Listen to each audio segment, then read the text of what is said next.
के बहाना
बड़े दिनों के बाद विजयलाल यादव और पार्टी की आवाज में आप लोगों के बीच में प्रस्तुत बा एक गीत का शीर्षक हो सरहद। जंगे आजादी के बाद देश आजाद हुआ, सरहदें बंट गई, खून खराबा जंगे आजादी में बहुत हुआ, लेकिन आज भी सरहद पर वो खून खराबा रुकने का नाम नहीं लिया। ऐसी कहानी आपके बीच में प्रस्तुत करता हूं और बड़ा दिन से आप लोगों का मन भी रहल, व्यस्तता है, उत्तर प्रदेश सरकार में एक पदाधिकारी भी हूं, इसलिए आपके बीच में कम समय दे पा रहा हूं, उसके लिए क्षमा प्रार्थी हूं। लेकिन कसौटी बिरहा की क्या है मैं आपको इस गाने में बताने जा रहा हूं, भूमिका है। और हमारे बीच में बैठे हुए हैं बड़े शान से आदित्य डीजे जंगीपुर, बीरू सरदार, रामनगर कटेसर, केसर पहलवान, राजेंद्र यादव, मुलायम सिंह यादव, श्री धर्मराज यादव, लस्सी की दुकान कैंट, राम जन्म कोपा कवि, आप लोग बैठे हुए हैं और हंसराज भाई भी बैठ करके शोभा बढ़ा रहे हैं।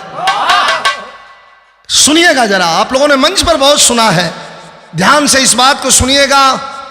सरहद पार के उन दोगलों के लिए यह लाइन लिखी गई है।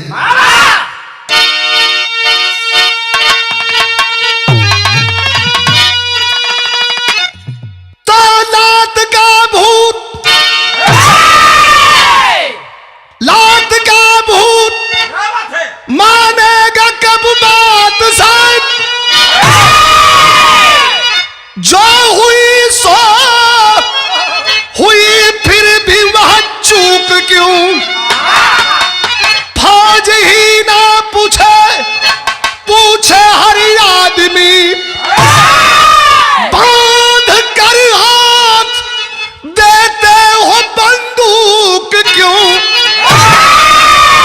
घुस के सीमा में फौजी बहादुर जवान, अरे मारे दुश्मन को सब तोड़ बंधन गए, अरे जुर्म गोरे किया जब हम गुलाम थे, जब जगे हम भगे साले लंदन गए।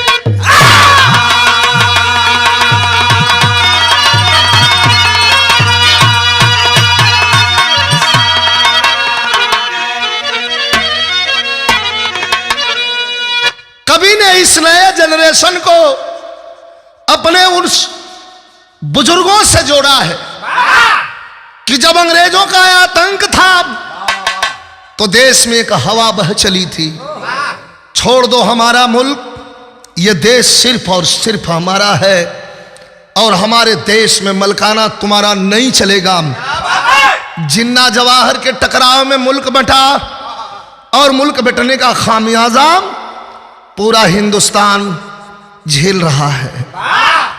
एक दर्द आपके बीच में प्रस्तुत करना चाहूंगा जिसका बड़ी बेसब्री से आप श्रोता साथियों को जो हिंदुस्तान में है जो आउट ऑफ इंडिया हिंदुस्तान से बाहर हैं, सबको इस गीत का इंतजार है, जरा आनंद लीजिएगा। कव्वाली का तर्ज लगल मास्टर।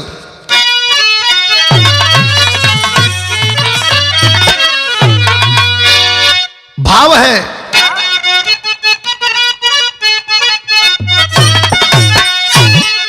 कि वतन के पुजारी, वतन के पुजारी,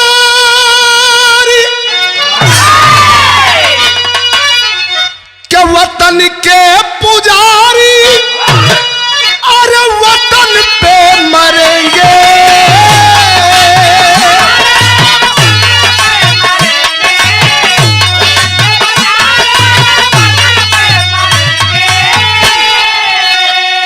अरे वतन के पुजारी, अरे वतन पर मरेंगे। ये झंडा तिरंगा गगन में उड़ेगा।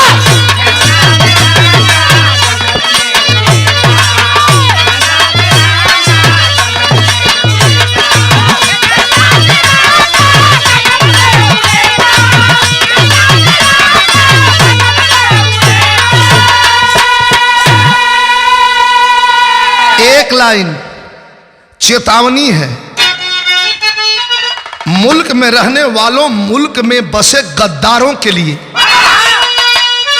क्या झुका है ना भारत, झुका है ना भारत, अरे ये कभी ना झुकेगा।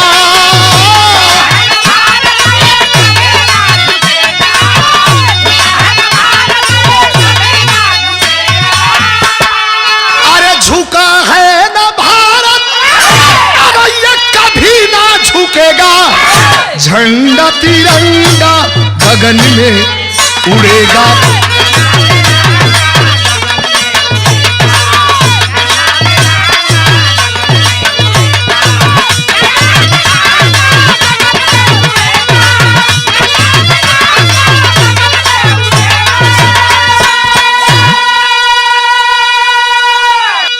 यहीं से कहानी की शुरुआत हुई।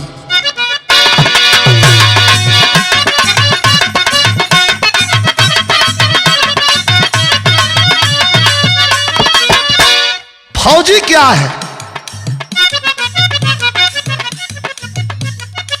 और फौजी की जिंदगी क्या है, फौजी क्या कहता है। पूरा हिंदुस्तान फौजी को शेर कहता है, लेकिन फौजी के दिल में क्या है, कभी आपने झांका है? क्या कहता है फौजी? हम शेर हैं। लेकिन हटा दो ये बंदिशें। कौन सी बंदिशें? अगर हम शेर हैं, अगर हम शेर हैं तो बांधो ना जंजीरों से। अगर हम शेर हैं तो बांधो ना जंजीरों से। हौसला मिट रहा दो मुल्क की लकीरों से। मेरे मरने के बाद मेरी अर्थी पर गोलियों से सलामी देते हो। दागना गोली, दागना गोली छोड़ो अर्थी पे सलामी को। आ गोली दागना हो तो कहां दागो? दागना गोली छोड़ो अर्थी पे सलामी को। मार कर गोली तुम मिटा दो उन हरामी को। बहुत हो गया, बहुत हो गया समझौता का खेल। बात समझौते की,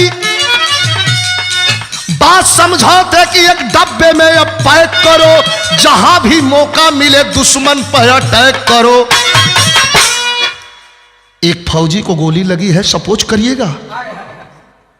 स्ट्रेचर पर उठा करके फौजी नौजवान लेकर के हॉस्पिटल की ओर जा रहे हैं। घायल फौजी के आंखों से आंसू गिर रहा है। एक फौजी ने कहा, अरे यार, मर्द को कभी दर्द नहीं होता, क्यों रो रहे हो? रो रहा है। कहा, भैया दर्द से नहीं रो रहा हूं, अफसोस है। क्या? जितनी शक्ति,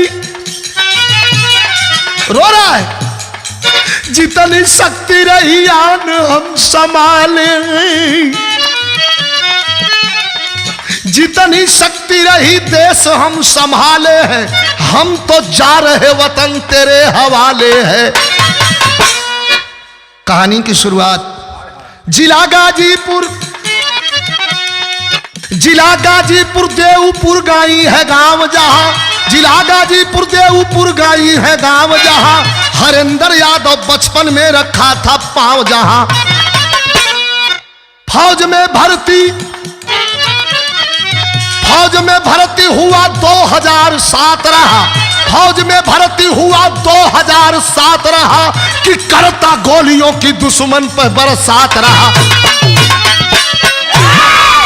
हरेंद्र यादव जिला गाजीपुर शहीदी धरती के नाम से धरती जानी जाती है।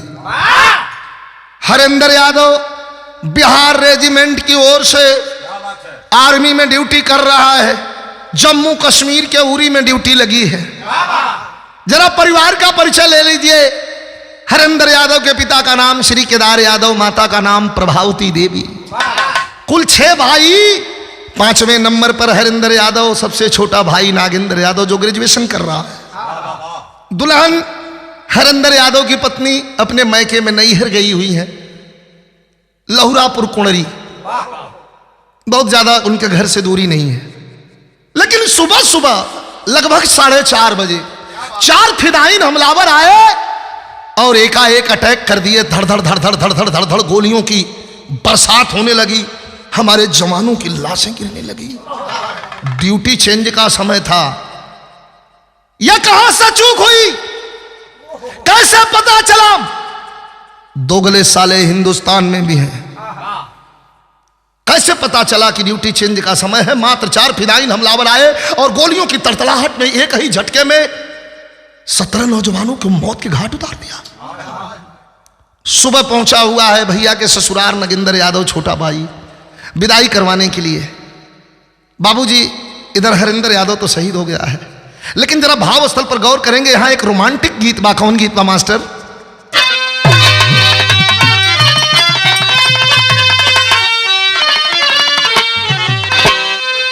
जहां शिव वहीं शिवा, सत्यम शिवम सुंदरम। जहां सुंदरता है वहीं सरस्वती है, वहीं लक्ष्मी है, वहीं प्रेम है, वहीं सौहार्द है। लेकिन सुंदरता का वर्णन कवि ने कहां से किया है?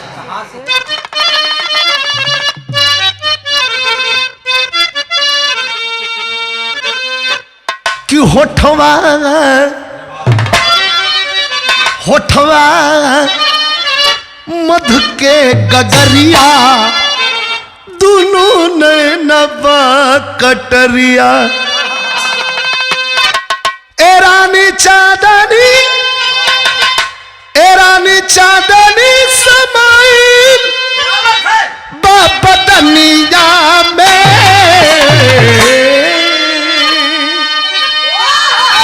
आठवां अजूबा बड़ू दुनिया में। लेकिन सुबह का समय कि घेरलस,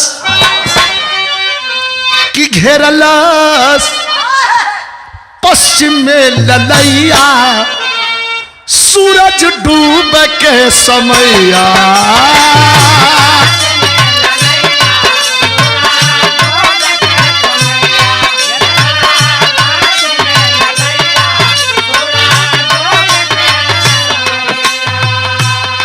अरे बर्तन माजत रहली निर्मला,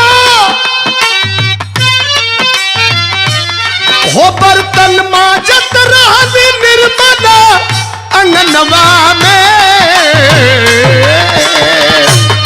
तबले घंटी घन घनाए लागल फोनवा में।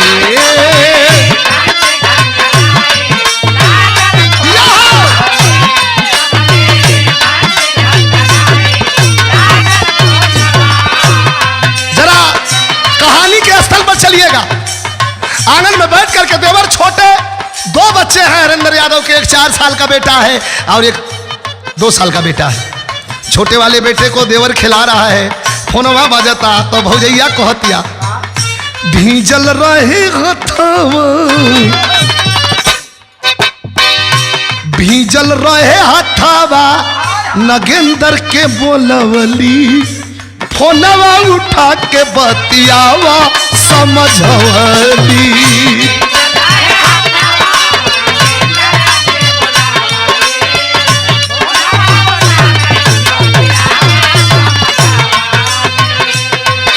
भैया मोबाइल सटा,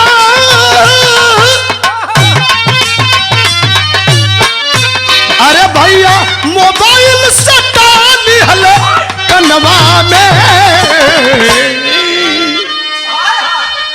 फोन उठा लिया, हेलो, गंभीर आवाज उधर से आई, हेलो कौन?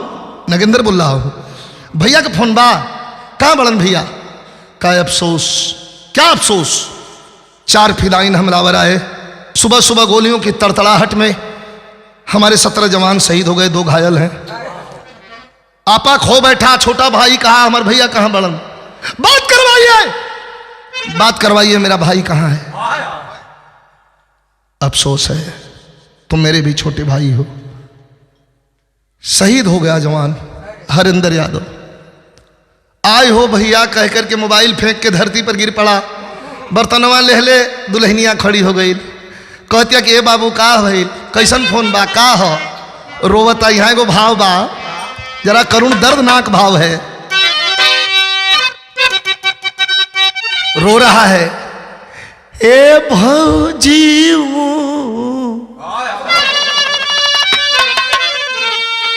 ए भौजी,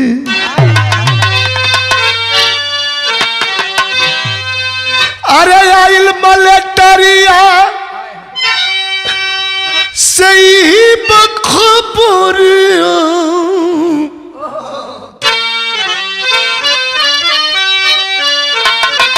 अरे आइल मलेटरिया सही बखबरिया, मुहावा से निकले ना बतिया।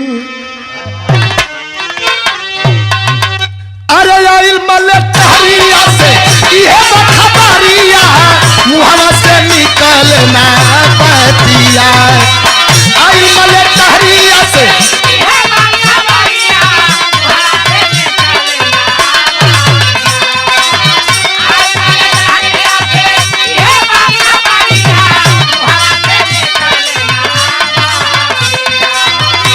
मलेटरिया से ये बखबरिया, मुहवा से निकले ना बतिया। अरे भैया हमारो शहीद हो गईले, फाटत बाटे रे छातिया।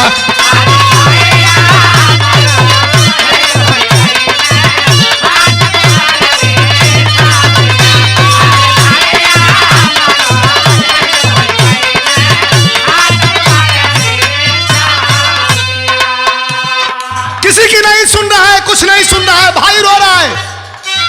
भौजी से भैया छूटले, अब बहिनी से बिरनवा, बापूजी से लाला नवा। भौजी से भैया छूटले, बहिनी से बिरनवा, बापूजी से लाला नवा। अरे माई के गोदिया सुनी हो गई के गईले कवानी बनवा। अरे माई के गोदिया सुनी हो गई के,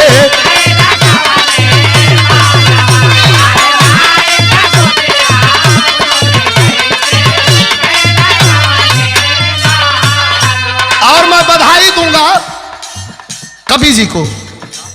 एक्टिविटी क्या है सुनने के बाद?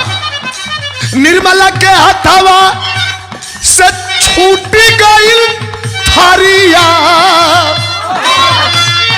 निर्मला के हथवा से छूटी गई थारिया,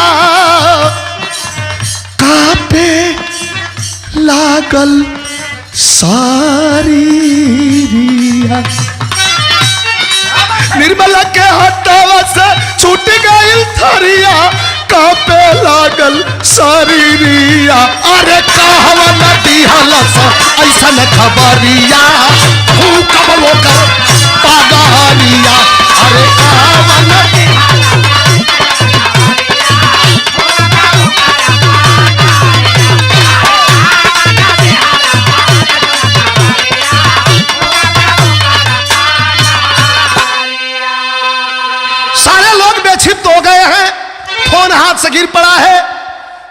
रोहट में सब परेशान बा, काहे न रोई। परिवार का एगो कमासुत आदमी जहिया मर जला तहिया वही दिन परिवार के पीछे बचे हुए लोगों की उसी दिन मौत हो जाती है। गांव के लोग जुटे लगलन, ग्राम प्रधान दौड़ करके आए, का भइल का भइल का भइल। दूसरा से सुने में आइल है कि सेक्टर उरी जम्मू कश्मीर में आतंकवादियों के हमला में जवान हरिंदर यादव शहीद हो गया, जो गांव का दामाद था। फोन पर नजर गई, फोन उठा लिए प्रधान जी, फोनवा भाई चालू रहे। फौजी उधर से कह रहा, अरे भाई मेरी बात तो सुनो, कब जवान की डेथ बॉडी जा रही है, अरे मैं कुछ कहना चाहता हूं लेकिन कहां सुनने का वक्त है। अब प्रधान जी फोन उठा लिए, हेलो कौन बोल रहे हैं सर? कहें सर मैं हरप्रीत सिंह फौजी बोल रहा हूं और ऐसी ऐसी घटना है। कैसे हुआ जरा हमें बताइए। बिरहा में तर्ज हमारे उस्ताद वाली लग गई मास्टर।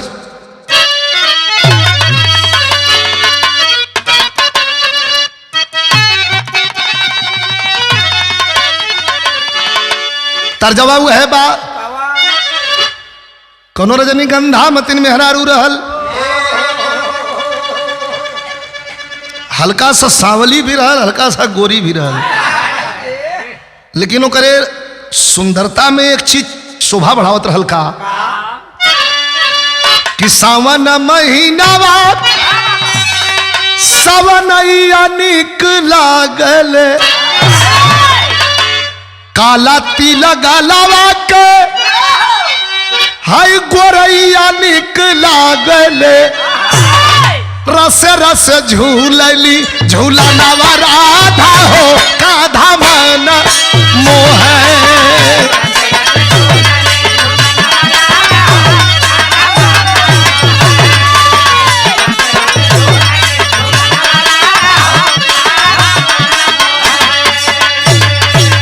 फौजी बता रहा है कि फौजी बुझेला एगो फौजी के दर्दिया, फौजी बुझेला अरे एगो फौजी के दर्दिया, सीमावा पवनैस जवानवा भैया हो भोरवा हो गई ना शहीद।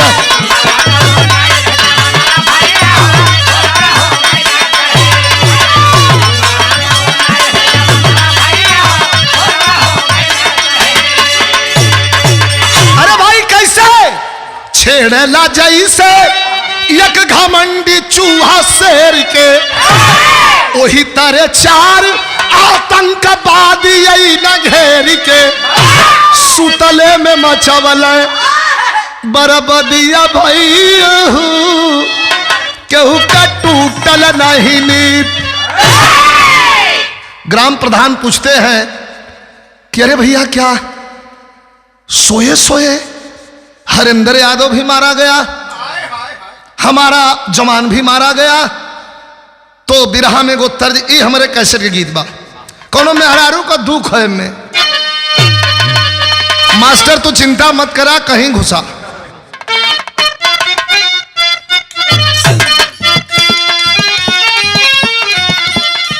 अजय बाबू ओरहन हो गोरिया दिन भर कई के कटिया,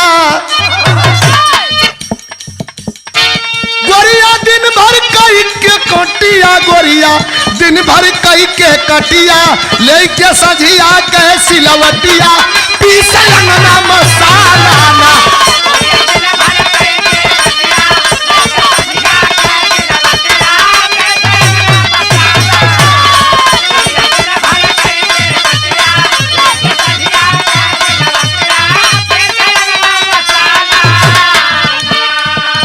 हाई दर्द देखा सैया बेदर्दी कटिया करावे,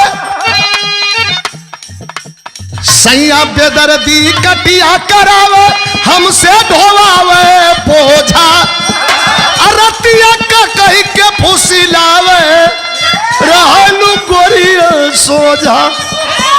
सैया माने नहीं कहनवा दुल्हा, माने नहीं कहनवा, होला साल साल ललनवा, चेहरा उतरल जाना।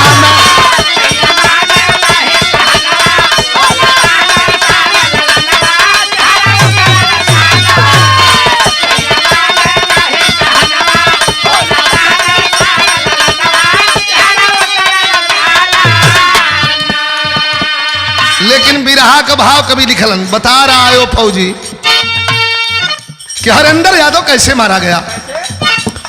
पपिया जब ही घुसल अंदर, पपिया जब ही घुसल अंदर, गोली दागन लगा हरिंदर, बंदर सबके बनवल ना। जिया जिया जिया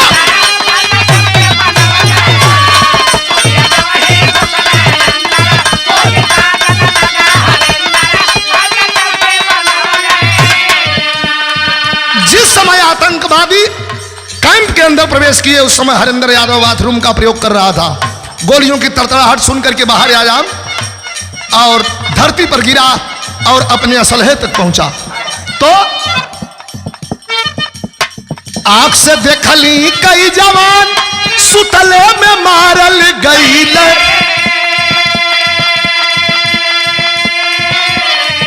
अरे छलांग मार के पर्दे के पीछे हरिंदर निशाना लगौल।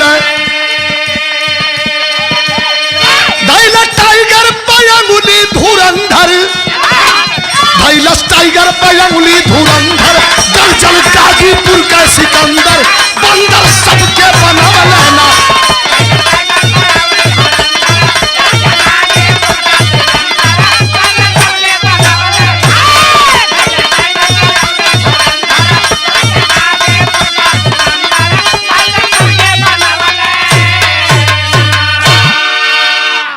बाथरूम से निकला और तुरंत असलहा हाथ में ले लिया। तड़तड़ तड़तड़ गोलियों की तड़तड़ाहट से एक राउंड फायर कर पाया था तब तक अर्जुन के गांडीव से जैसे कोरा दल हिली गई।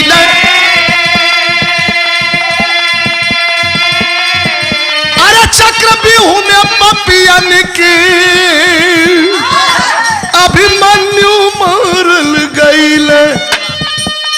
गोलियां घुस गई छतिया अंदर, गोलियां घुस गई छतिया अंदर, संकट का घिर गयल समंदर, बंदर सबके बनवल।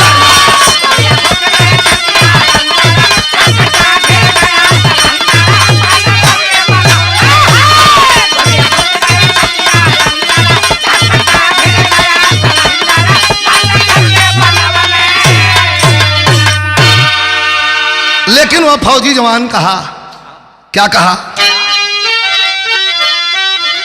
अरे तिरंगे का सर ऊंचा कर गए, हाँ तिरंगे का सर ऊंचा कर गए, सजदा करे फौज का सादर हिंद समूचा।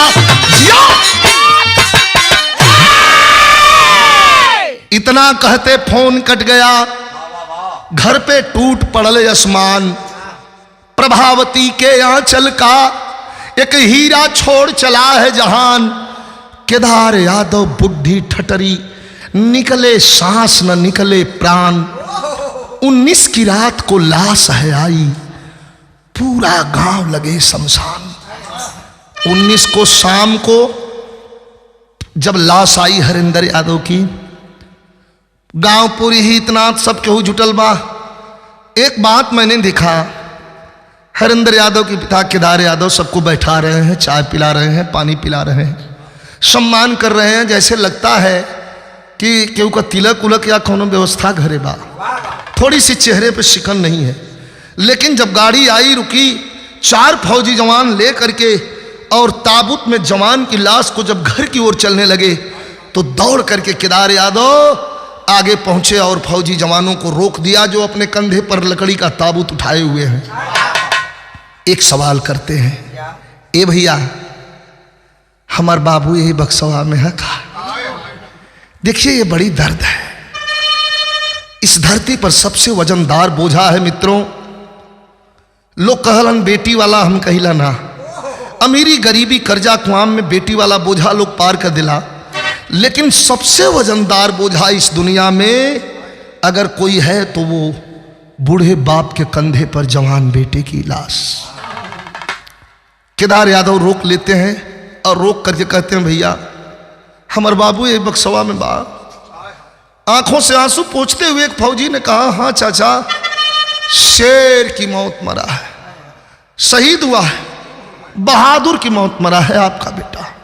लेकिन उस बाप के दिल से क्या निकली है बात, जरा गौर करेंगे। कवि ने ऐसा लिखा है कि कागज की छाती फट जाएगी। क्या?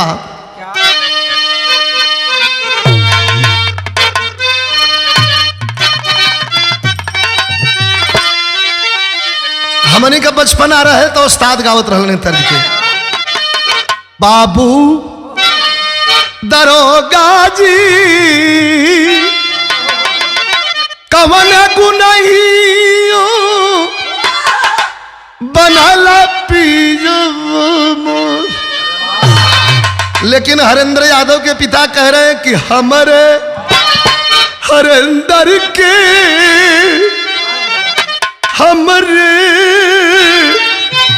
हरेंद्र के अरे काहे में आईना चार कंधे पर लाद हमरे हरेंद्र के।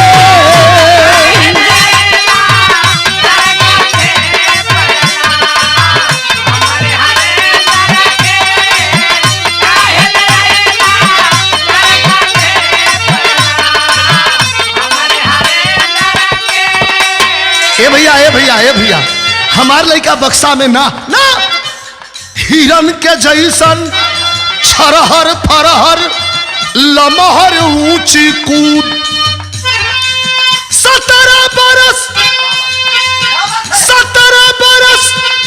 पियावली जाके थाने तर का दूध हमारी दुलरवा की हमरे हरेंद्र के यारे कैसे दुश्मन कहे लवलाद हमारे हरेंद्र।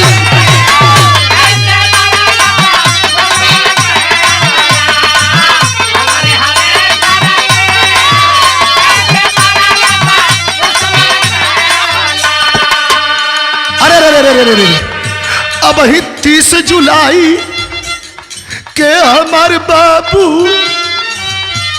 घर आइल रहल, जल्दी लौट के आई बरे माई यह वादा कह के गईलन कि हमारी करे जवा की अरे काहे न आई माई कौन के याद हमारे हरेंद्र।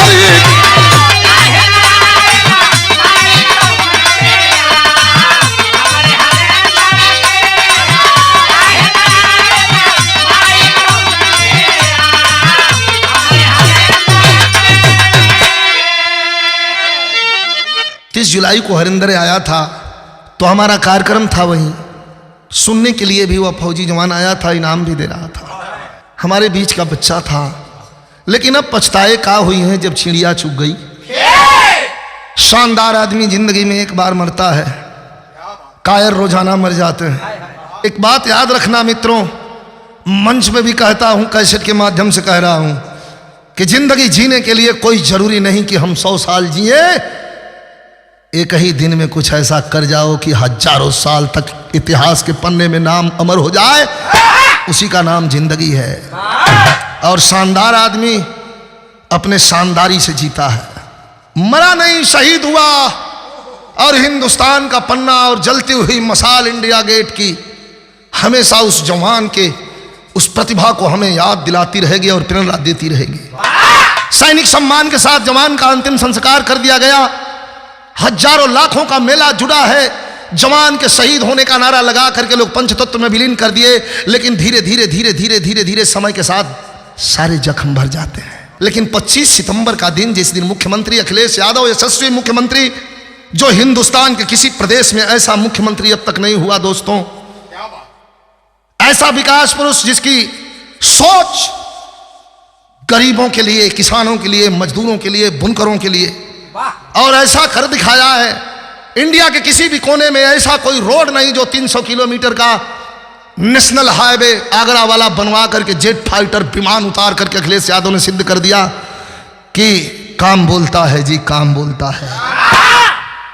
मेघबरन सिंह स्टेडियम का उद्घाटन करने आए थे, वहां शहीद की 3 विधवाएं उत्तर प्रदेश की आई हुई थी। बलिया का राजेश यादव, गाजीपुर का हरिंदर यादव उनकी पत्नी, संतोष सिंह जौनपुर उनकी पत्नी। हम लोग वही खड़े थे, मुख्यमंत्री जी आए और 25-25 लाख रुपए का चेक दे करके आगे बढ़ने लगे दोनों विधवाओं को। आज जब हरिंदर यादव की पत्नी के पास पहुंचे चेक लेकर के, तो दोनों कलाई पकड़ लेती है दोनों हाथ से। ये बड़ा मर्माहत भाव है। मैं अपनी आंखों से देखा, मैं इसे गा नहीं सकता क्योंकि मैं गा नहीं पाता हूं इसे, लेकिन कोशिश कर रहा हूं। माननीय मुख्यमंत्री जी की कलाई पकड़ लेती है, एक जवान दौड़ा कलाई छुड़ाना चाहता है, मुख्यमंत्री जी रोक दिए। देखिए क्या कह रही है। शहीद हरिंदर यादव की विधवा कह रही है, छोटा सा बच्चा गोद में है, क्या उम्र है, उजल गई कच्ची गृहस्थी है, कैसे दुनिया पार लगी। लेकिन हरिंदर यादव की पत्नी मुख्यमंत्री जी से कह रही है क्या?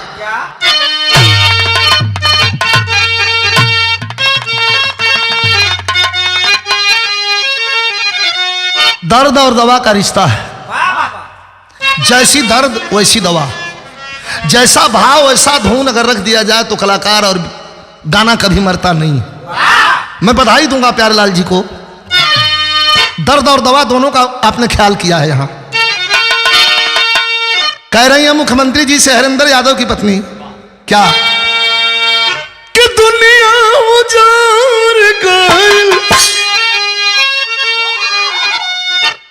दुनिया उजाड़ गई, अरे मनिया धोवाई सीएम साहब, सीएम साहब हूँ, बचवन के लेके कहा जाए।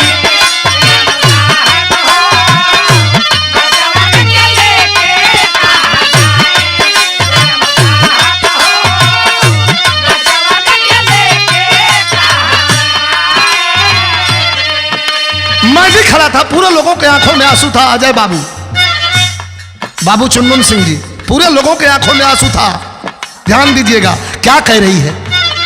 रोटी कपड़ा लइकन की,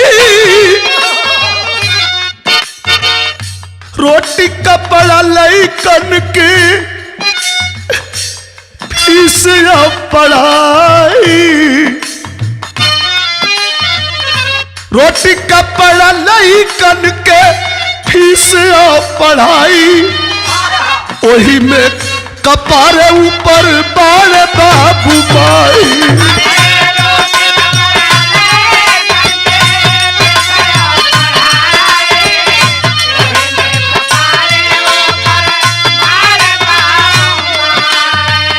होटल की किस्मतिया मंगिया कोई ना डराइल, सीएम साहब बचवन के लेके कहा जाई।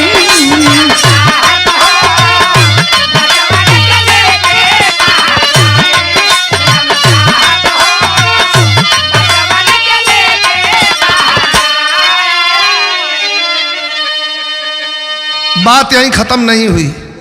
इंडियन सैन्य के जनरल साहब तब हरकत में आए हैं। ना धीर रखे दलबीर सिंह आपात मीटिंग बुलवाए हैं। बहुत हो गया, अब ईंट का जवाब पत्थर से दिया जाएगा। साले मेरी टुकड़ी पर पलने वाले सिला मुझे क्या देते हैं, अरबों का घाटा सह के हम पाकिस्तान को पानी देते हैं। अगर 7 नदियों का पानी हम हिंदुस्तान से रोक दिए तो बिन मारे बिन पानी के हम मौत के मुंह में झोंक दिए। मारने की जरूरत नहीं है साले चिल्लरों को, मात्र पानी रोक दिया जाए तो ये साले इनके खाने पीने और धोने के लिए पानी नहीं मिलेगा। कागजे से काम चलावे की हुई।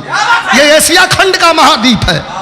पूरे एशिया महाद्वीप में पाक से धोखेबाज कहा। अरे लाज तो होती मर्दों में, मऊगों में होती लाज कहा। लेकिन याद रहे नहीं तेरा हम ही बितने देंगे। हमारे जो 19 जवान शहीद हुए हैं, नहीं तेरा हम ही बितने देंगे, खोज खोज के मारेंगे। 13 दिन के अंदर हिस्सालों का गला उतारेंगे।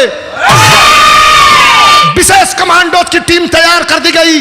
वो कैसे कमांडो? जैसे अमेरिका ने पाकिस्तान के एबटाबाद में कमांडो सील भेज करके और कुख्यात आतंकवादी ओसामा बिन लादेन के छाती को छेदा था।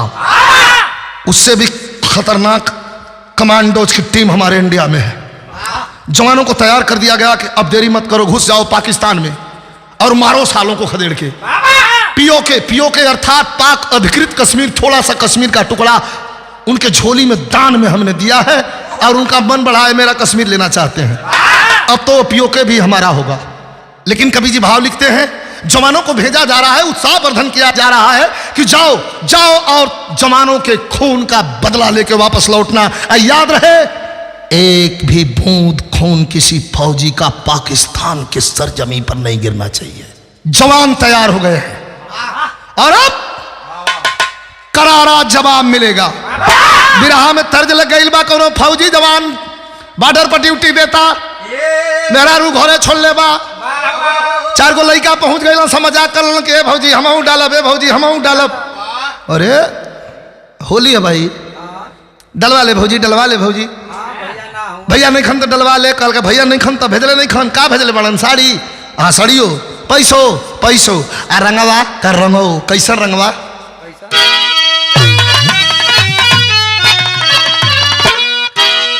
कहतिया कि भेजे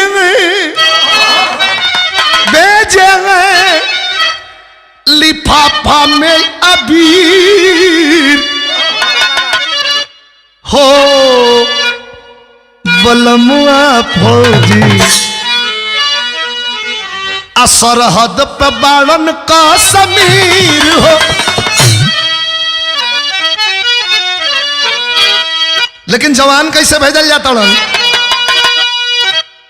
एक बात याद रहे, कमांडो तैयार है, असलहा लेके कमर कस के तैयार है। और कैसे भेजे जा रहे हैं? बन के काला नाग हो, गोली दी हो, दाग हो।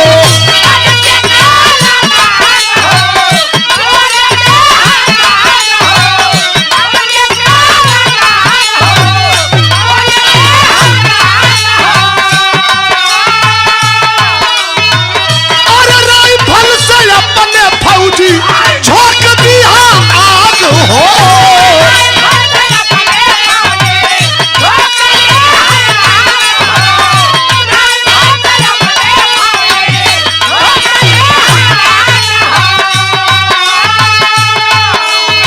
जवानों को तैयार कर दिया गया, घुस जाओ पाकिस्तान में। और क्या करना है? अरे जैसे जरेला खरिहान हो जवनवा फौजी, फूंक दिया पूरा पाकिस्तान हो। जैसे जरेला खरिहान हो जवनवा फौजी, फूंक दिया पूरा पाकिस्तान हो।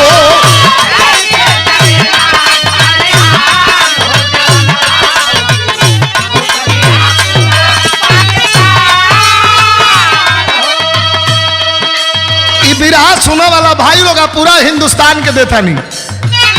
कई बीर कहली, कई बीर कहली ना नवाज के बुझाला, सांप से भी ज्यादा दोषी सांप पाले वाला।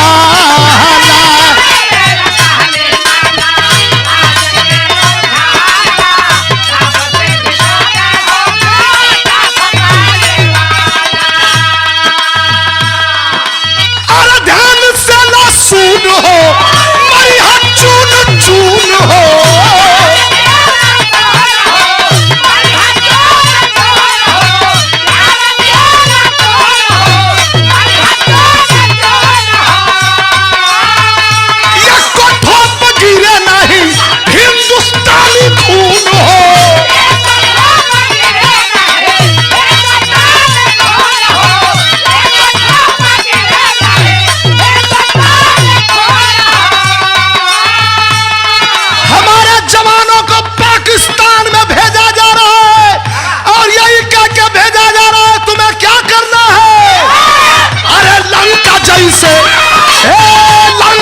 जैसे लंका जैसे फूकले हनुमान हो जवानवा फौजी फूक दिया पूरा पाकिस्तान लंका जैसे फूकले हनुमान हो जवानवा फौजी फूक दिया पूरा पाकिस्तान हो।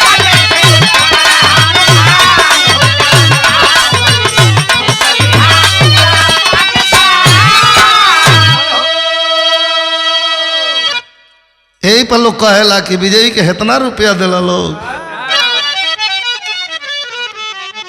विजयी काहे के ढेर रुपया लेना ये देखा ये है रुपया लेला का काम भाई देखा शुद्ध घी एकदम थान तर का महल घी अब बाजार में का मिलावटी में अंतर होला मेहनत कह के लोग पैसा मांगा बाजा लोग करता काम कह के दिखावा लगा नहीं बेटा ये लाइन वो जवानन खातिर है जा बाबू एक बार तोरा खातिर नहीं पिट करता नहीं का ध्यान से ला सुन हो मरिया चुन चुन हो ये ठोप गिरे नहीं हिंदुस्तानी खून हो लंका जैसे लंका जैसे लंका जैसे फूकले हनुमान हो जवानवा फौजी फूक दिया पूरा पाकिस्तान हो लंका जैसे फूकले हनुमान हो जवानवा फौजी फूक दिया पूरा पाकिस्तान हो।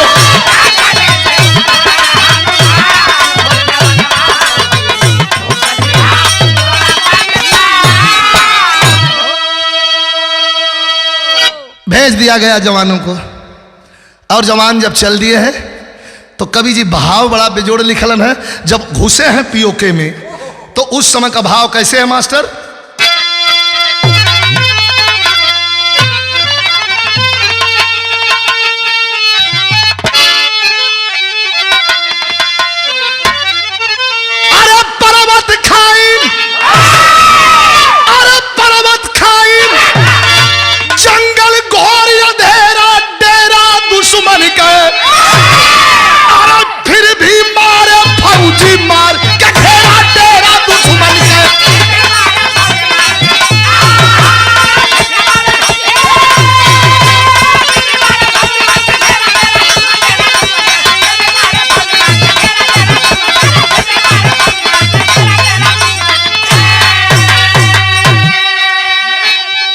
ये सीन कहाँ के धनंजय बाबू हमारे रिकॉर्डिंग इंजीनियर हैं ये सीन कहाँ के जब जवान पीओके में घुस गए हमारे फौजी तो क्या कर रहे हैं क्या चारों तरफ से आग का बरसा अरे चारों तरफ से आग का बरसा कई के कैंप जरा वाले हो आज जवाना निकल के भागल चाहे छाती या छालानी कहीं न हो अरे 6 घंटा तक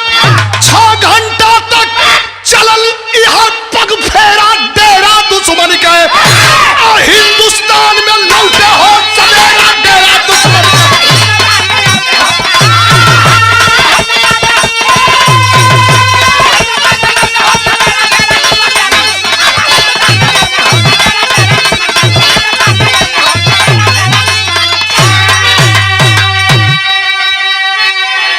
जवान जा करके और आग का वर्षा करने लगे आतंकवादियों के 7 कैंप जवानों ने जलाया एक ही साथ आग की वर्षा करके सुबह लौट आए हिंदुस्तान में तो भाव है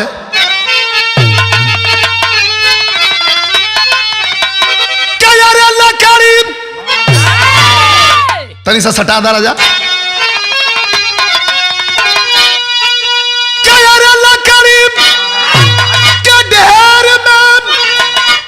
भूजाले जस मछरिया भैया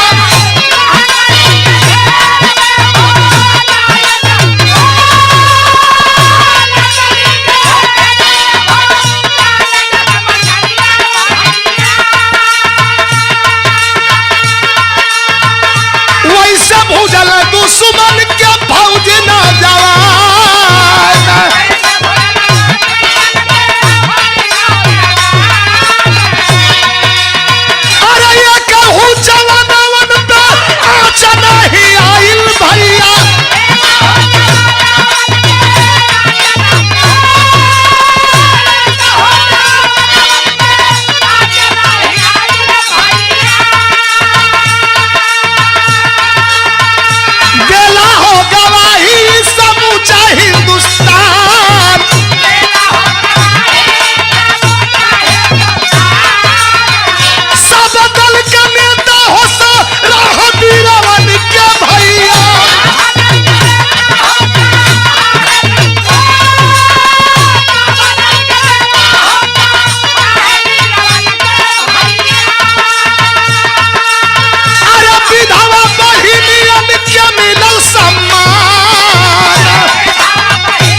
कि सारी पार्टियां और सारे नेता लामबंद हुए। माननीय नेताजी धरती पुत्र मुलायम सिंह यादव ने भी आवाज लगाया कि जब हम रक्षा मंत्री थे तो पाकिस्तान की ऐसी जरूरत नहीं थी।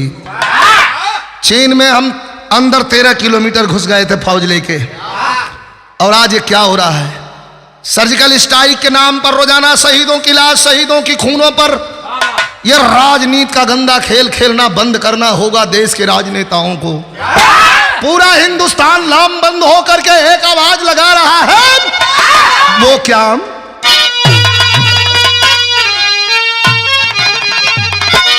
क्या इतना बम बरसा दो,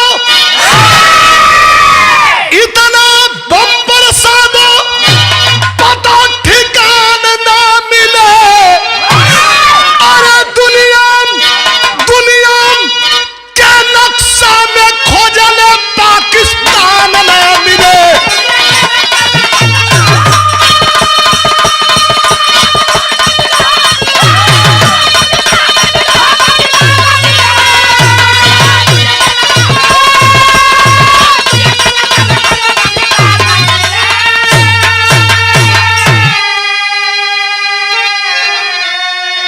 अमेरिका में नवाज के जब भाषण सुनाइल, भइल तहकीकात, सब झूठ पकड़ाइल। इतना जख्म को भर दो, दवा निदान ना मिले। दुनिया के नक्शा में खोजले पाकिस्तान ना मिले। गुरु बिहारी, गुरु गणेश बलिदानी गाजीपुर,